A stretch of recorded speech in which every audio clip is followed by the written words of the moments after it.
Library Foundation. Welcome to our first live event of 2016. Tonight we're excited to welcome Annie Barrows, and she will be in conversation with Lynn Carey. Annie is co-author of the Guernsey Literary and Potato Peel Society, which you may remember was a very popular book here in Walnut Creek. It was our One City, One Book selection a couple of years ago. She is also the author of the popular children's series, Ivy and Bean. Annie grew up in California. She was born in San Diego, moved to the Bay Area as a child, attended Cal, and lives in Berkeley.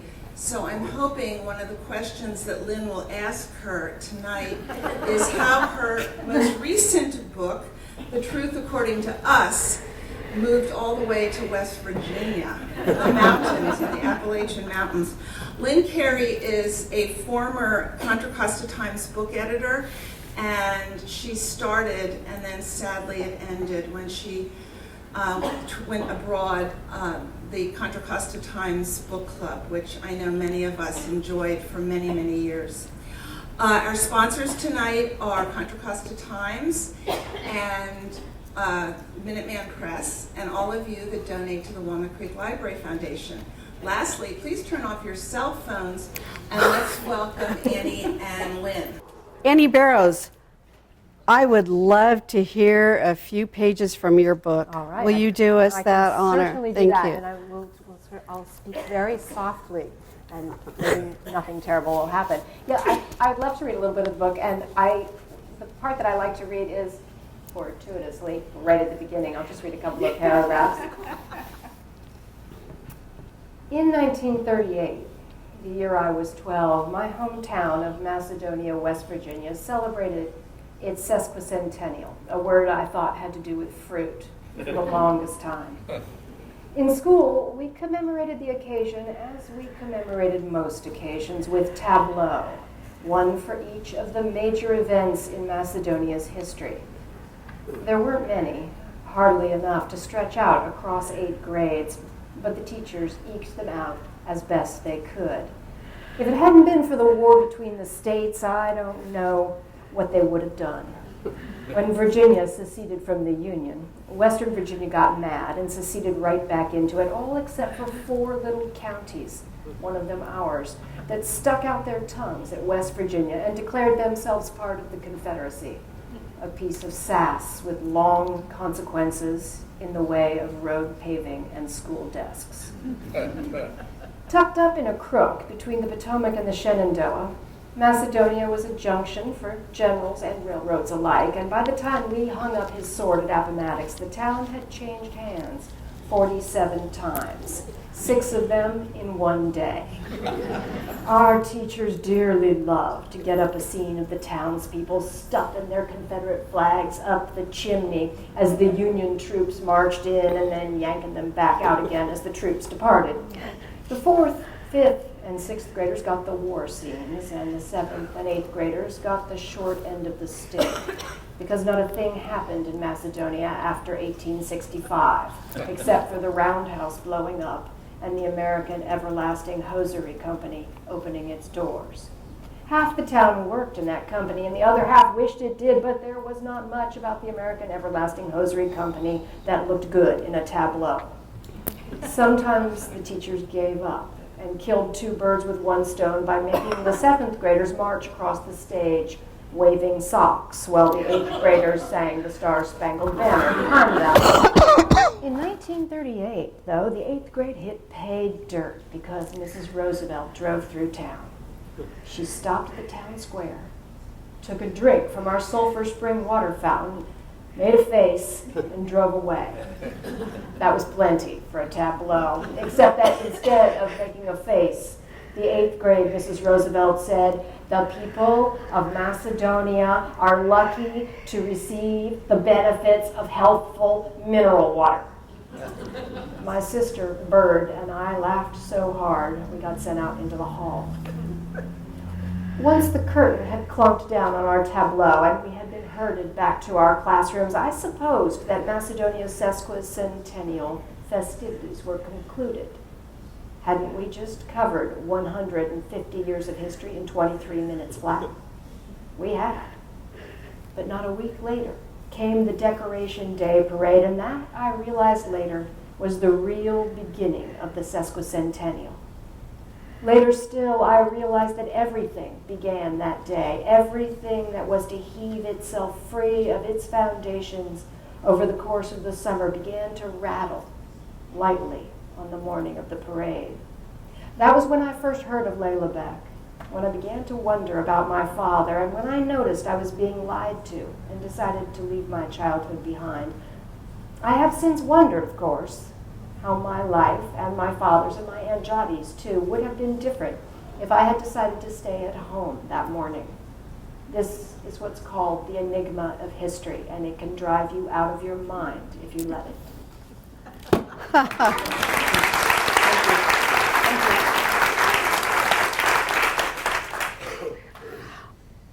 The amount of detail into that, 2 pages, is just mind-boggling to me. How much research? Okay, first we're talking about your imagination, which came up with a lot of that. But was there any, talk about the title, was there any truth to that? Oh, the truth. We can't start talking about the truth. No one's been here about 10 minutes.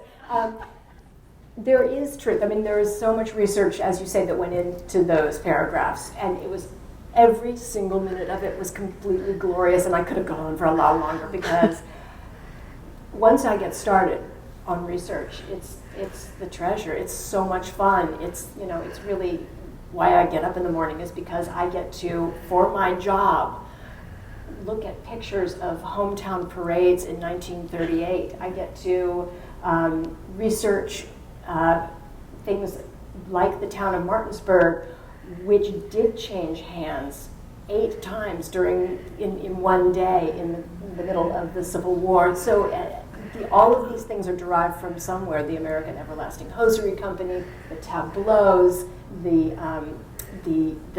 road paving and school desks, how the counties that defied West Virginia did end up having trouble getting their funding much later. All of these things were grist for my mill. I could just do it forever. Unfortunately, as a writer of novels, you do eventually have to get to a plot. You can't just put your research down and glory in it, but it was fun. So a lot of that, okay, so this was a fictional town, based, I believe, on a real town. A couple of real towns. Okay. Not just one. I mean, it's based on a bunch of towns in the eastern panhandle of West Virginia, and specifically on a town that my mother and my Aunt Mary Ann grew up in called Martinsburg, West Virginia. It was a town where the sole industry in town was a sock company. And so that was where I got that idea, but there are some other features of much smaller towns around there that I'm familiar with as well. How old were you the first time you visited Martinsburg? I believe I was 4 years old the first time I ever went there. Did it make an impression when you were 4? Oh, yeah. They all talked so strangely. And they ate very odd things, too. Jell-O. Jell-O was everywhere. It was very odd. And every night, my grandfather would take us to the Dairy Queen at the top of the hill. But my cousin wouldn't sit in the back of his truck because it was too dirty, so he tied a rocking chair in the back of the truck for her to sit on. That made quite an impression on me. And at that point, you were living in San Anselmo. Yes. And so this was a big difference. But your aunt and your mother probably talked about it a lot. Endlessly. I mean, I grew up hearing stories that my mother and my Aunt Mary Ann talked pretty much all the time, and they talked in stories. And so I grew up hearing story after story after story about West Virginia. And so I believed that it was, the most exciting place in the world was Martinsburg, West Virginia. Everything really thrilling and exciting happened in Martinsburg, West Virginia. And I was, sort of disgruntled. I had to grow up in boring old California, but where West Virginia was the center of the universe, gypsies burnt down the funeral parlor in the middle of the funeral of the Gypsy King. You know, the revival man used to come every summer and walk on water out in the quarry. So my uncles took away the board that year. He almost drowned. You know, everything thrilling. How many of those stories ended up in the book? Did a lot of them? I have so many more. I mean, Sequel. Just the very tip of the iceberg made it into the book.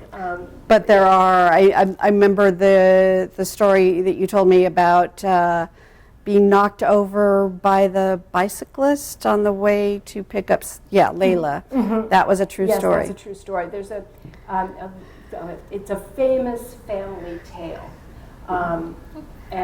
And it was actually one of the inspirations for the book. This famous family tale concerns my mother and my Aunt Mary Ann. Now, my mother was 6 years old, and my Aunt Mary Ann was 5 years old. And my mother, as the oldest child, was supposed to hold Mary Ann's hand and walk her to school. And so she very responsibly did that every single day. And one day after lunch, my mother and Mary Ann were walking back to school and holding hands, and my mother stepped to cross the street holding Mary Ann's hand, and as my mother stepped out into the road, she got run over by a bicycle. And there was my poor mother lying face down in the road, and she felt a little tap on her shoulder, and it was Mary Ann. And Mary Ann said, "I'll be all right," and walked away to school and left my mother lying in the gutter. Okay, that's my mom's version. Mary Ann's version is about the noble, heroic child who managed to soldier on, even though the person responsible for her did not do her duty. And so this seemed to me to be a very apt figure for exactly what I was talking about in the book. And so, of course, I had to use that story of all stories. Well, there are a lot of good stories. But let's go back to the title. What does it mean? What is truth? Well, if you're my mother lying face down in the gutter, the truth is your sister's a skunk. If you're Mary Ann, the truth is you're noble and your sister's given up. That's what I'm most interested here, in the variability of truth and in the essential interpretive nature of every single piece of history we ever learn. But the title of the book was a very late add-on to this story, because for the entire course of writing this book, which took 5 years, I called this book Macedonian. Because if you're a person who has been the co-author of a book called The Guernsey Literary and Potato Peel Pie Society, all you want in life is a one-word title for your second book. And so I kept thinking, Macedonia, great title. And everything was just, I was full of trust and love for this name. And then my editor called me up and said, "Now, Annie, you do realize that if you call this book Macedonia, the de facto title will be Macedonia, but not the one you're thinking of." And I had to admit she was really probably right about that. And so then we went into this big, long, ferment of trying to find another title. And I was in the midst of this ferment. I was sitting in the back of a taxi cab in Manhattan, and all of a sudden, I was thinking, the truth, according to us. Brilliant, genius, stroke of genius on the corner of 5th Avenue and 10th Street. It's brilliant. And I called everybody, and my God, this very rarely happens, that you call your editor and you say, "I've got the title," and they actually say, "You're right." Usually they say, "You're totally crazy, call me later." But this one worked out just beautifully, because I think it really does. It does fit the theme that I wanted. And it's still fewer words than that other one. And there's no pies in it. I was so worried about ending up in the cookbook section last time. That's right, it did, didn't it? Yeah. And sometimes it did end up in the cookbook section. But people always found it. Plenty of people found it. You all found it, I'm sure. Yes, we did. So it was after Aunt Mary Ann and the Storyteller, thus the Guernsey Literary and Potato Peel Pie Society, after she passed away, that you went back to Macedonia and thought, is that when you thought maybe there's a book here? Well, that was the moment when I realized I had an answer to a problem. My problem was that when Marianne asked me to help her finish the Guernsey Literary Potato Peel Pie Society, I was a children's book writer. Everything was great. I was a children's book writer. I wrote this series called Ivy and Bean. Life was swell. I liked children.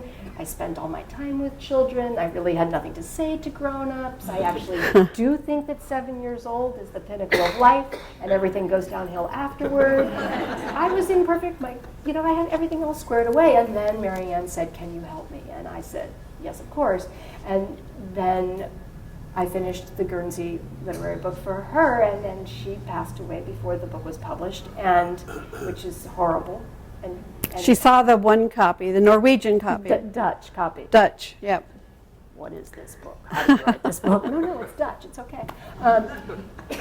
And then she passed away, and then I was the only person on the ground when Guernsey became this enormous international bestseller, and so then there was this. I had no idea. What happened to you if you had an international bestseller. I mean, most of what happens to you involves getting on airplane after airplane after airplane. But one of the things that happened to me was that the publisher called me up and said, "Will you write us another adult novel?" And I was really busy at the time. I was a little distracted, so I just said, "Oh yeah." And then I signed a whole lot of legally binding documents to that effect. Did you get a check? No, I didn't even get the check. But I signed the contract. There was a deadline, and then I thought, what the heck am I going to do? I'm a children's book writer. What do I know about adult books? What am I going to write a book about? And so I was freaking out. In November of 2008 when my mother and I and my two first cousins, Marianne's daughters, decided to make a sort of a pilgrimage back to Marianne and my mom's hometown of Martinsburg. And it was when I got there, and I was looking at this town of Martinsburg, West Virginia, which had been kind of the holy city, the most exciting, the Paris of the world, the center of the universe, the most thrilling place on earth in every story I had ever heard. And there I was on the ground looking at this town and thinking, I was there, and I was walking around behind my mom, and my mom would be looking at some horrible old parking lot, and she would say, "Look there, that's where the funeral parlor was, before the gypsies burnt it down, in the middle of the funeral of the gypsy king." And I thought, all right, now, this is interesting. Is she not seeing the real Martinsburg? Is she utterly deluded? What's the truth? And then I thought, wait, no, she's actually right. Because, once I was there as an adult and looking around, I realized, okay, the glory days of Martinsburg are over, but they really weren't that glorious ever. The glory is in the stories.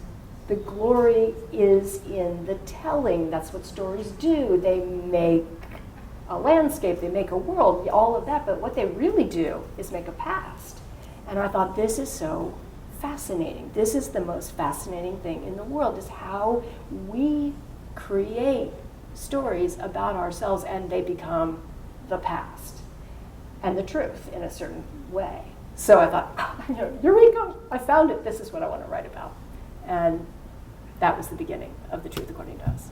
How much of the details came from Martinsburg itself? The libraries, morgues? The library, it's true. In Martinsburg, one of the features of Martinsburg that actually, this is the actual truth, the library was above the jail in Martinsburg. And as my mother said, the librarian was Miss Mary Stribling, and Miss Mary Stribling kept the library was always broiling hot because Miss Mary Stribling closed the windows so that the children who came to the library couldn't hear the prisoners cursing. But on the other hand, in the book, I've written a story that in the Library of Macedonia, which is likewise over the jail, about the prisoners breaking out of jail and locking the librarian in the library and then throwing books out the windows. I made that up. However, about 4 months ago, I forgot that I had made it up, and I called my mom and I said, so remember when the prisoners broke out of jail and chased out Miss Mary Stribling into the bathroom? And she said, that never happened. And I thought, this is how history occurs. So to answer your question, Lynn, that would get a little off topic when you get to the library, but there are very specific things about Martinsburg in this book in terms of the layout and in terms of how things look, but there's also there are concoctions and pieces of imagination, like the prisoners. Well, the parade itself, to me, it's such a great way to reel the readers in, I thought, because I thought, I want to know this girl.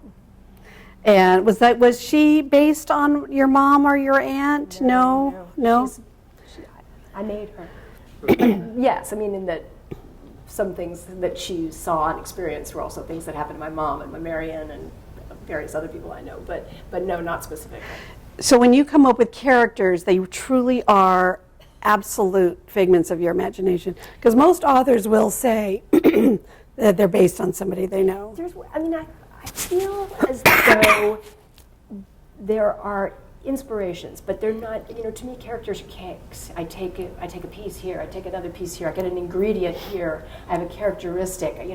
All authors are vampires, and we're all looking all the time for stuff to use, gestures, clothing, habits, ways of speech, ways of moving. I'm taking it all the time from wherever I am. So I can't say that I don't think I've ever made a character who's a real one-to-one with an actual human, but there are pieces of real people in all my characters. Do you miss your characters when you're, okay. It's horrible. Oh. I had to say goodbye to them. Who do you miss in this one? Who do you miss? Every single last one of them, even the dad, even Mrs. Buckley, the old drunk lady in the room. I miss them all. I love them all. It was really hard to leave these people. So I had to write a little, I'd write myself little stories about them, and I wrote letters between them back and forth. It's really hard, it's really painful. Like after the book came out? Yeah. Oh.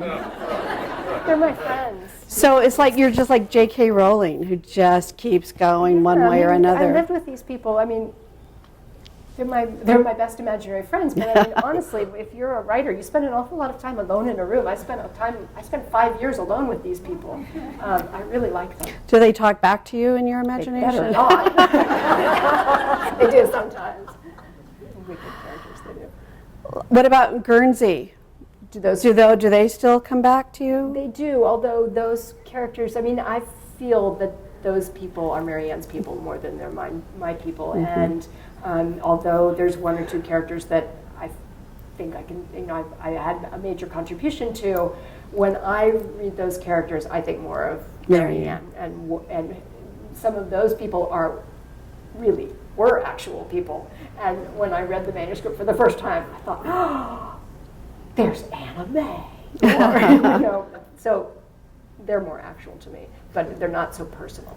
Well, when you were writing this, did you ever think, well, maybe we'll carry on, because things kind of wrapped up in the end of it. Mm-hmm. You know how I like them to end up with a big bow. Mm-hmm. Did you think maybe we'll just continue on somehow with these people? Write more about them? Yeah. Well, I'm continuing on. I still talk to them, but no, I don't think I'm going to, well, at least not for now, no. So who are you talking to? Who are your imaginary friends now? Imaginary friends in my room now. Yeah. Yes, but they're very different. The book that I'm writing now is also a book for grown-up people, and it's, I don't want to talk too much about it, but it's half of the story is set in California in the 60s and 70s, and half of the story is set in England in the 1830s and 40s. So it's a completely different, there's no West Virginia anywhere to be seen. Nobody has mentioned sock manufacturing so far in the course of writing it. So it's pretty different. You like a challenge, I think, when it comes to research, it sounds like, because you can't just Google anything that went on in the 1800s necessarily. No, you really can't, which is why I'm so grateful to libraries. Libraries, everybody thinks that now that we all have Google, you never need leave your house, which is utter fabrication. I could not do my job without the libraries that I have, and thank God one of them is the University Library at Cal, because I live in Berkeley, so I do a lot of research there, but there are many things you simply cannot find without the help of a really good librarian, so thank God for libraries. And you had to do a lot of research for something that isn't in your average novel, the Federal Writers Project. Yes, that's right. And what grabbed you about that? Because it's not something that we're all talking about every day. Well, first of all, I have to say that it is the idea that the federal government would fund writers. It just makes my heart go. I mean, I find that really touching. And so I've always been sort of interested in the arts projects during the Depression. And I found right at the beginning of my research, when I was first doing research on West Virginia in this period, I found this little booklet called Historic Romney, written by the Federal Writers Project for the Town Council of Romney, West Virginia, in honor of its sesquicentennial. And it was a little book exactly like the one that Layla is writing in Truth According to Us. It was a little history book, and it was recounting, the histories of all these buildings that were very important to the town and probably very unimportant to every single other human being on the face of the earth. And I felt as though the document so honored the town, and it really was heartwarming to read this. And then I thought, wait a second, here's my mechanism, here's what I can do, because of course a story always starts when a stranger comes to town, so that seemed like a really good way to make it all begin, and especially to address the issues of interpretation and history that I'm so interested in. And I think the Federal Writers Project was a shocking accomplishment. There's an Australian journalist I spoke to a couple of months ago who absolutely did not believe that I had made that up. She thought for sure that was I fabricated that. Well, be nice if they did it again. Yeah, that'd be good. When you started writing this book, did you already know the ending? When I started writing it? Mm-hmm. No, but I was pretty. It always ended the same way, and this book went through many, many permutations, and a lot of different things happened. There was a lot of the arc was different, but the ending was always the same.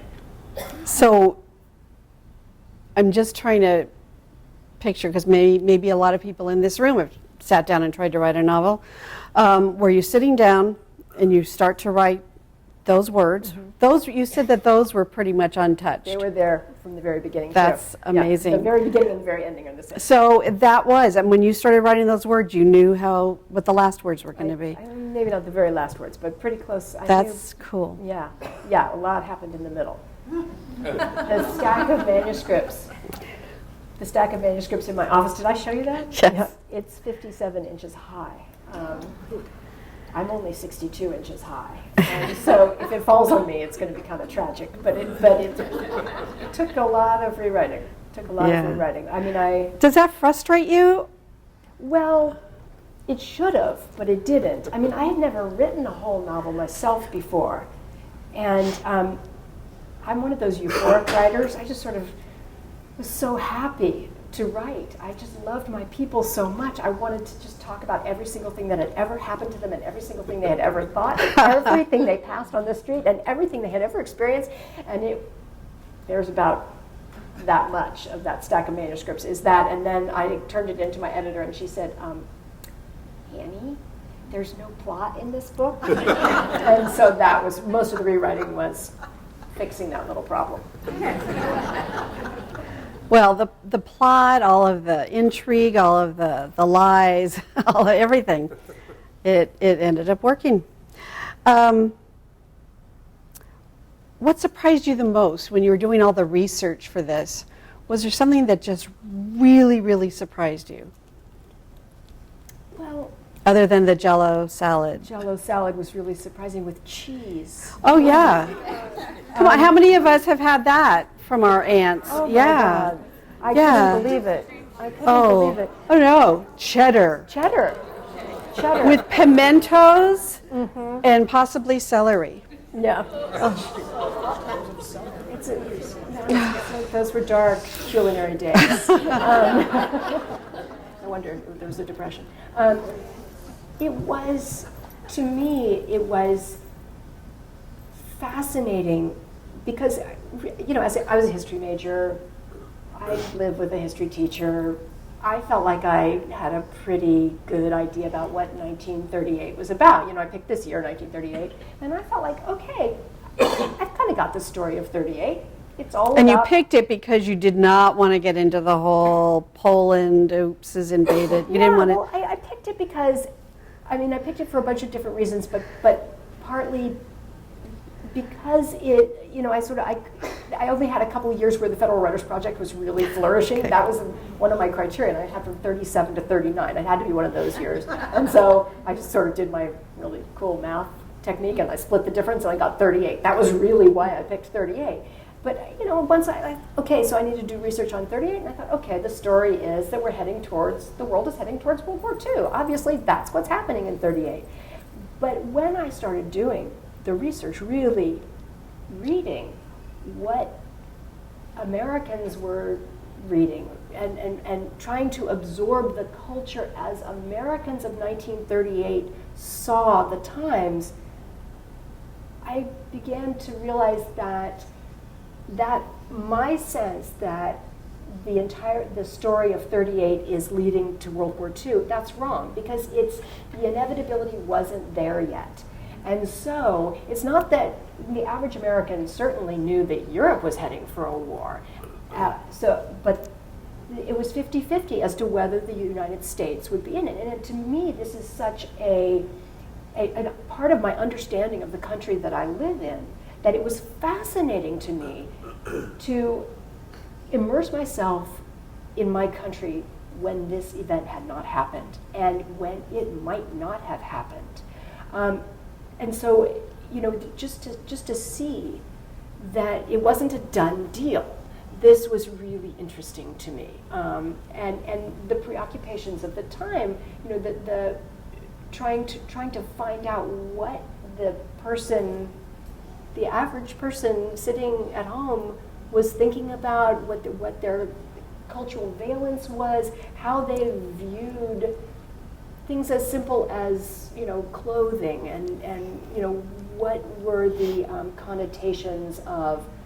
I went through this whole issue. What were the connotations of black shoes? If a woman wore black shoes, did that mean anything? If they were patent leather black shoes, did that mean something? How high did the heels have to be to constitute sort of elegance? How high was flusidom? These big, these cultural permutations that we cannot know. I was trying to research my way into understanding them. And it was fascinating how hard it was, because I'm from a different world, and yet it's not that long ago. So I spent a lot of time reading. I brought some. I have show and tell. Life magazine. 1938. Spent a lot of time in Life magazine. Bad breath was a primary concern of all Americans in 1938. I can't believe how many ads there were regarding this terrible issue. And there's just so many things that I learned from reading this magazine, from reading the advertisements, from reading cookbooks, from reading the Sears catalog, from watching movies. Trying to recreate this lost world was a very interesting thing. And then putting yourself into a 12-year-old girl's head, and how she's taking everything. Yeah, right. Well, how many narrators did you have? I've got Will is my first person. She's your first person. And then I've got Layla and Jodi. Both Okay, close third. 3 women, 3 very different women. 12 years apart. Yeah, okay, very interesting. So I think we're getting ready to, if anybody has questions, we're getting ready in a few minutes. We're going to ask you to raise your hands. But Tough questions. with these characters, see, Ivy and Bean, they have their own characters. I mean, they are very, very distinct in your mind at this point. But what is the most important thing for you when you're trying to write a character? The most important thing for me is to really, honestly, is to understand their childhood. Because I do think even when I'm writing an adult character, that what you are as a child is somehow your most honest self. And I often think that what you are at 10 is more real, more true to what you will be when you're 70 than the years from about 10 to about 30. I think those are some sort of an aberration we all go through, and that you get back to your real self, the thing that you were when you were 10 years old. So it is very important for me to understand my character's childhood, even if I never mention it, even if it's not really germane to the story at all. Childhood is essential. It's kind of like what actors do then. Right. They come up with a whole backstory that the audience may never ever Right. see, Right. but they know that person so well. Yeah, yeah. And that's I mean, I do that too. Part of what I do is write stuff about my character's childhoods. And you write every single day Yes, because you love it. I love it. What a great job. Get to talk Well, to, it is. Get to talk to imaginary people. Yes, I mean, 100 years ago they would have locked me up. Now I have a job doing it. It's great. How many hours do you write? Do you write a day? On a good day, I get in there around 9:30. 9. 9. No, not Oh. 9 hours. Oh, Okay. that would be a little much. No, 5 hours. 5 Okay. hours a day. 9 to. Do you have a minimum? No, I don't do that. Oh, okay. No, I don't do that. I don't. Some days I spend the entire day on 2 sentences. Those are very frustrating days. But some days I'll just go on and on and on. I just keep on going. I pick up where I left off and just move ahead. So you honestly, with all of those hundreds and hundreds of pages that didn't get into this book, didn't you cry at all about that? I was really sad about some of it. I was really sad about St. Clair Romaine, the father of Jodi and Felix, who I loved with all my heart and who is hardly in here anymore. And I know so many things about him. If anybody wants to know about St. Clair Romaine, just come up and ask me. Don't talk. But someday you don't think you'll come back to it and write his own story, I right? don't No? know. Oh, you don't know? Maybe. I love these people. All But, right. I love my new people, too. Okay. Can't wait to meet them. Come and have a confab. So if you have a question, are we ready to, do they have to use a microphone? Nope, Yeah. just shout? Yeah. We'll repeat it, We'll okay. repeat the question, yeah. All right, anybody? Yes, sir. Did you have any formal training in writing, or did you just start writing? The question is, did I have any formal training in writing? And yes, I am actually a certified MFA bearing writer. I have a Master's of Fine Arts in Creative Writing. But I have to say that I think even more salient is the fact that I was an editor for about 12 years before I became a writer. It took me that long to figure out that writers were having more fun. So, sorry, there's an editor in the house. So that's when I switched over. Thank you. What did you edit?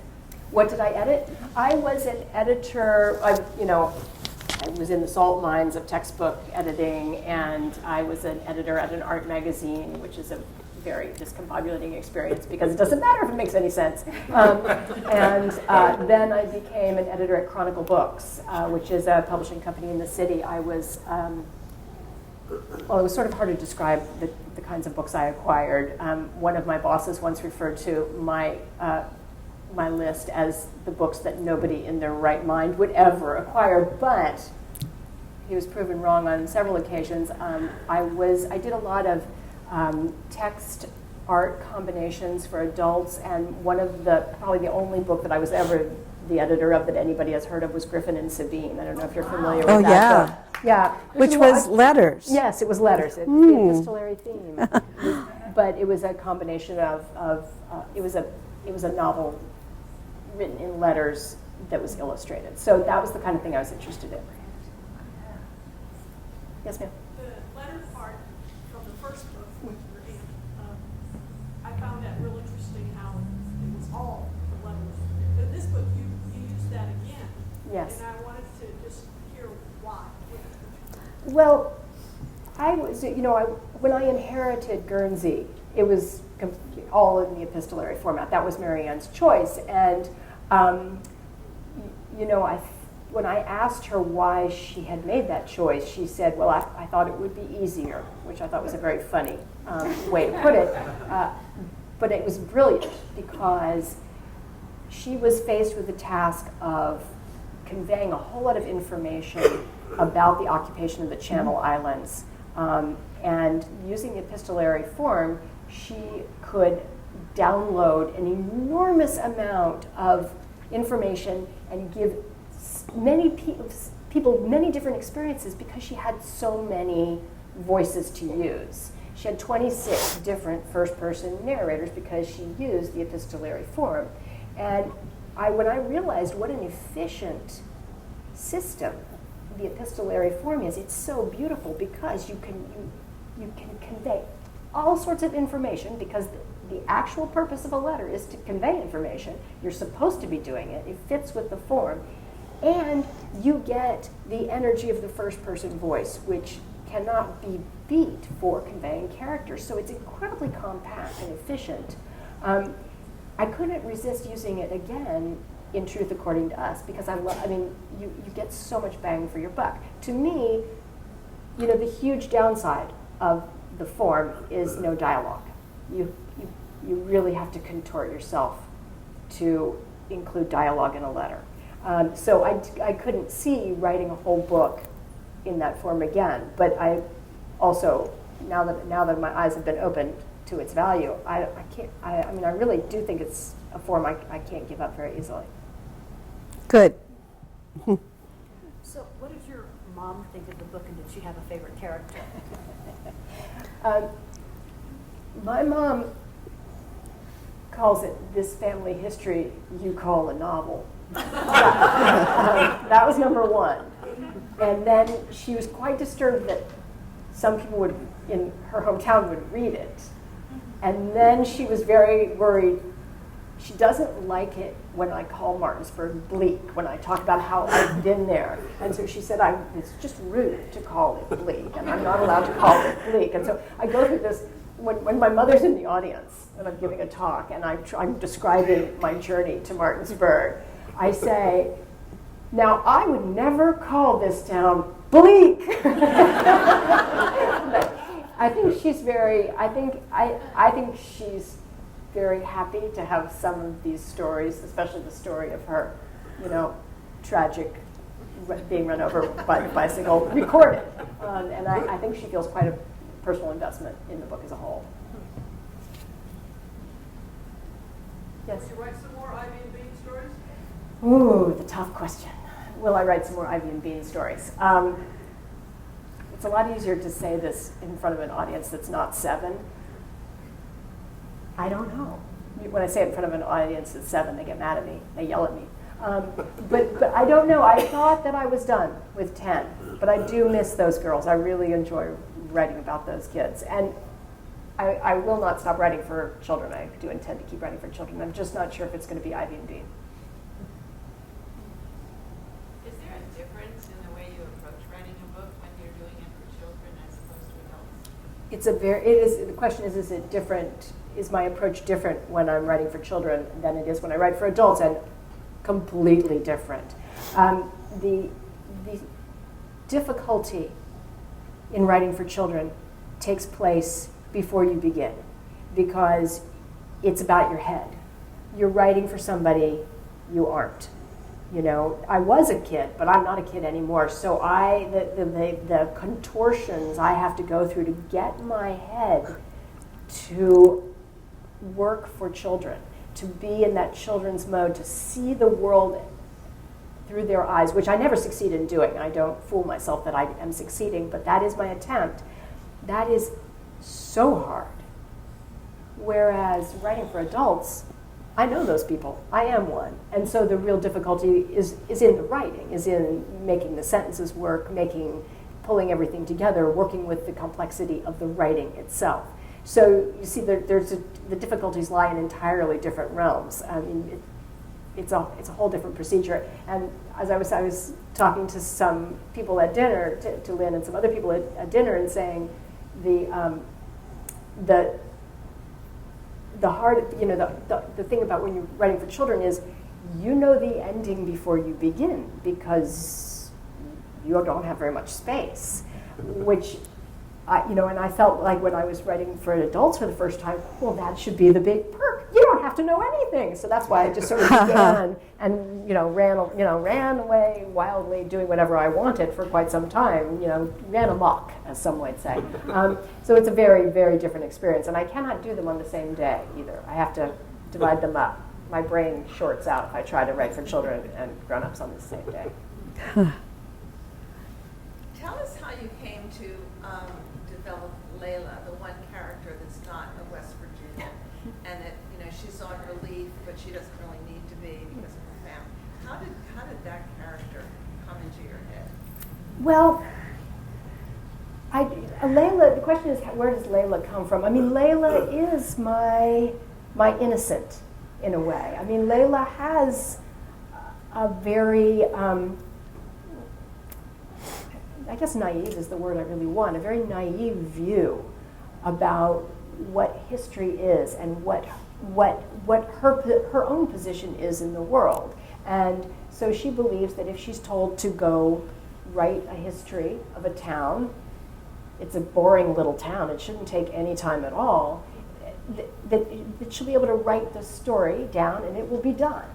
And I think that without Layla, I don't think there would have been a story, because it is through her dawning comprehension of just how complicated everybody's relationship is, and her loss of naivete with regard to her own ideas about the romantic plot of her life, that I have a story, that I have a movement. I mean, you've got to have your change over time, and she's my change over time. So she was also very fun too, because if you view some of the stories of a town through the eyes of an outsider, you see just how ridiculous and outrageous they are. And so I needed her. I needed her to represent us. Yes, ma'am. Having said that, and for being naive and yet at the same time pretty firm, what's in her backstory that you know about her that's not in the book? Well, the question is, what's Layla's background? Well, she is firm. She is firm, but Layla believes that personality can do anything. She believes that she believes the more outrageous the story, the more defiant the story, the more true it is. And so it's not that she's not firm. It's not that she's not bright. She's certainly bright. Her naivete comes from believing that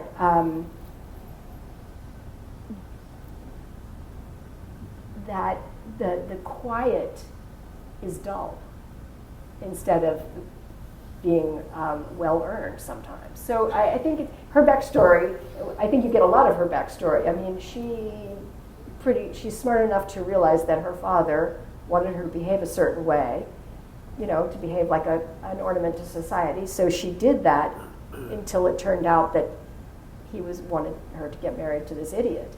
And so at that point she defies him, but she was on board for that life until it turned out that it was not in her interest. But I think you get that. I mean, that's pretty explicit in the story. How many of you have read the book already? What an excellent group. That's great. So then the rest of you can buy it, and she'll sign it for you, right? Are there any more questions? Yes. Do you think there's something special about the South and storytelling and from your sister Mary Ann and from other Well, you know, I think about this a lot. It can't be, really. I mean, we're just such a hodgepodge country.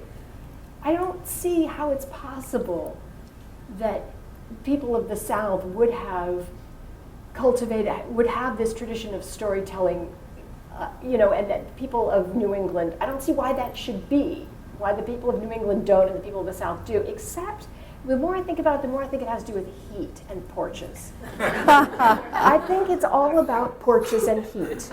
And that if you're, because I'm just old enough to remember the South before air conditioning.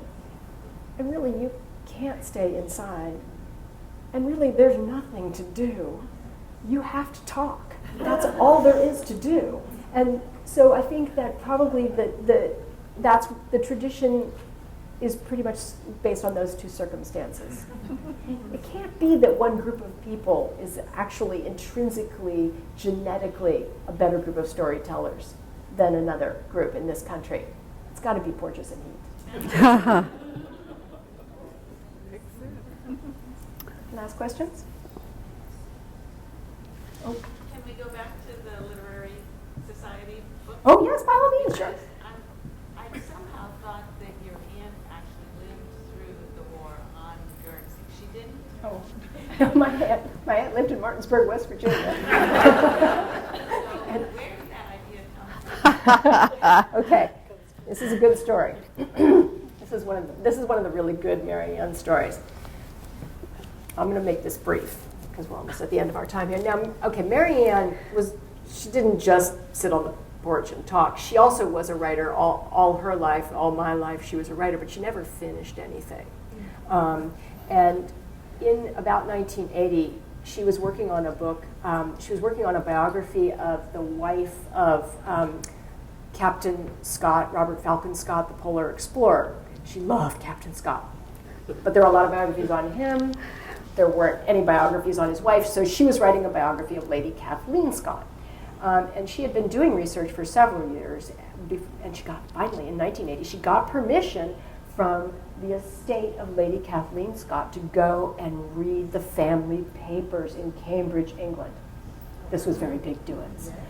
Mary Ann did not travel very much, and it was very exciting, and this is something I remember primarily in terms of shopping. There was a lot of shopping involved in this expedition. And she went off to England to go to Cambridge, to go to the archive, and she got there, and it was all really scholarly.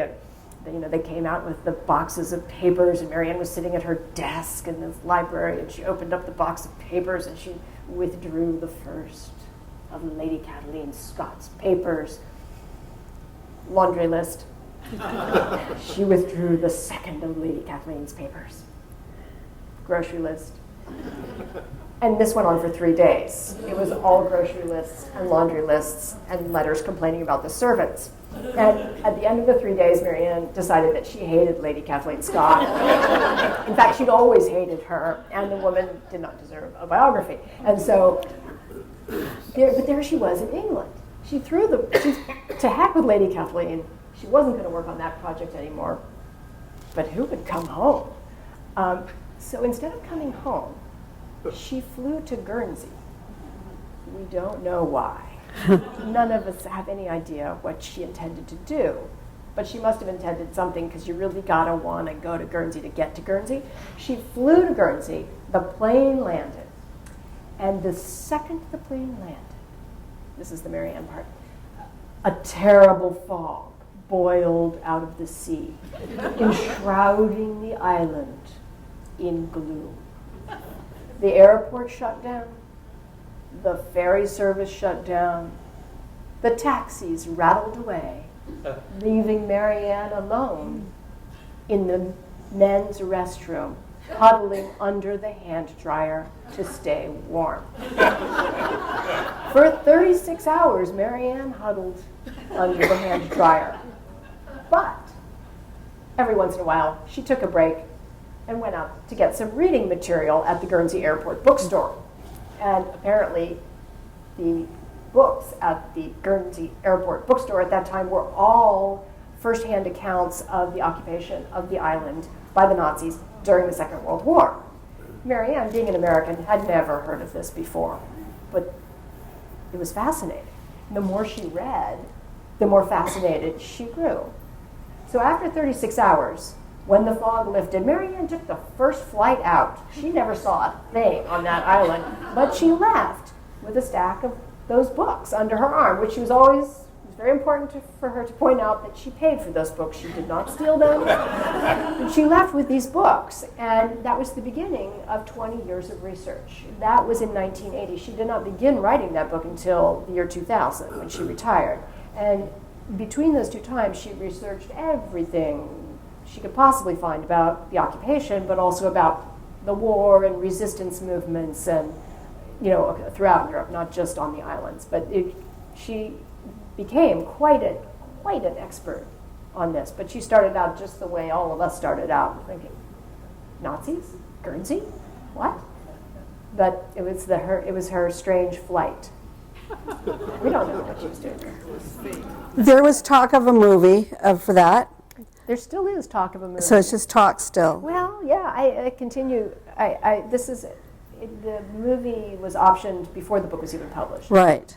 And ever since By that a journalist, right? by a bookseller. Oh, by a bookseller. Mitch Kaplan. So I still get phone calls. I get phone calls from parking lots in Hollywood I get inexplicable messages that things are going great. We're in turnaround. And I go, that sounds really bad. But, oh no, this is fantastic. And then, I don't know what that means. I don't know. But don't they have to keep re-upping the option, and you get money every time? What about this one? Not optioned yet. What's the matter with the people of America? I don't know. It's so far nobody's come to me to give me money. Darn it. Seems to be a bit of a problem. However, this I do think it's hilarious. I think this book is a bestseller in France. And it's published in France with a gigantic purple sock on the cover. And it amuses me endlessly because really what amuses me the most is that all you have to do in the United States is publish a book with the word Paris in the title, and it's on the bestseller list. But in France, all you have to do is put a big purple sock and write a book about West Virginia, and it's going to be a bestseller. Wow. It's kind of shocking. How many languages is it in now? 13? Something like that. What's the kind of craziest place? Catalan in northern Spain? Spain. Yeah. It's translated. The Spanish rights have sold, sure, but the Catalan rights just sold too. Aren't they trying to secede? Yes, You and guys now were they just have, there. They have a book. Yeah, They okay. have something to read in Great, Catalan. great when that happens. Good. Good. Well, thank you very much.